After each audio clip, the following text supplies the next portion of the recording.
When we think of dangerous waters, we usually picture these huge, remote oceans, right? But what if I told you one of the most hazardous seas on the entire planet is a pretty small, crowded basin right on Europe's doorstep? In this explainer, we are diving into exactly why the North Sea has earned such a formidable reputation. So, picture it on a perfect summer's day. The water might look almost like glass, so placid and inviting. But anyone who works on these waters knows better. That deceptive tranquility hides this incredible potential for extreme violence, and it demands constant respect. So, what is it that makes it so dangerous? What's the recipe that turns this seemingly ordinary sea into one of the riskiest places for shipping in the world? Well, it's not just one thing. It's really a perfect storm of several powerful ingredients all coming together. And the very first ingredient? It starts with the sea's fundamental physical nature. Seriously, it's almost as if it were designed for chaos from the very beginning. And it all starts with a paradox. You'd think a shallow sea would be a safer sea, right? But here, it's the complete opposite. The North Sea's average depth is only about 94 meters. So when these massive swells come rolling in from the deep North Atlantic, they hit these shallows and have nowhere to go but straight up. The waves get incredibly steep, incredibly fast, and then they just break with enormous force. And we're not talking about just big waves. We are talking about monstrous, rogue waves. Back in 1995, a platform's laser measure recorded the now infamous Draupner wave at a staggering 25.6 meters high. To put that in perspective, that is like an 8-story building suddenly rising up out of the sea. On top of those waves, you have the weather systems themselves.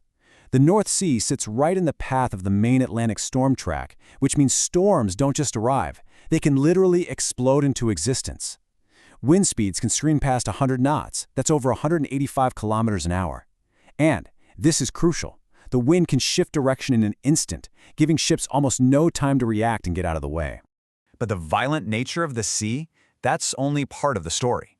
On top of that, we've gone and added our own layer of danger, a massive, sprawling industrial park built right on the water. The forests of steel and concrete just captures it perfectly. This isn't an open sea anymore. For a ship's captain, navigating the North Sea must be like trying to drive through a dense forest during a hurricane, a forest made of solid steel. The sheer volume of traffic is just staggering. This is one of the busiest shipping areas in the entire world, with over 200,000 commercial vessel movements every year.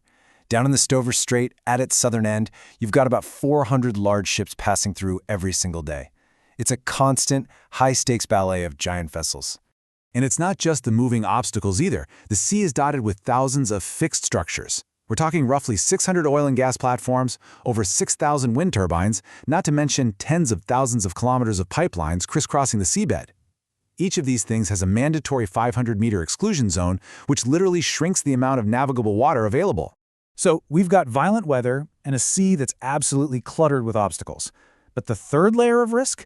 That's made up of the forces you can't always see, the ones that can catch even the most seasoned sailors completely by surprise. One of the most unique dangers here is something known as a confused sea. Okay, here's the recipe. It starts with incredibly strong tidal currents, which can reach up to 10 knots in some channels. Now, imagine a powerful storm wind blowing in the opposite direction of that rushing water. The result isn't just big waves, it's a chaotic, unpredictable mess of steep waves coming from all directions at once. And the scary part? It can develop in just a few hours. And to add to the uncertainty, the southern part of the sea is cloaked in thick fog for up to 2 months of the year. Oh, and beneath the surface, the seabed itself is alive. Massive sandbanks are constantly migrating, sometimes shifting hundreds of meters in a single year, which means a ship's nautical charts can become dangerously out of date fast. So, what is the real-world cost of this unique and dangerous combination of factors? Well, the statistics, they tell a very, very clear story. And look, this isn't just anecdotal. Official reports absolutely confirm the risk. The Alliance Safety and Shipping Review consistently places this region in the global top 3 for total losses and serious incidents.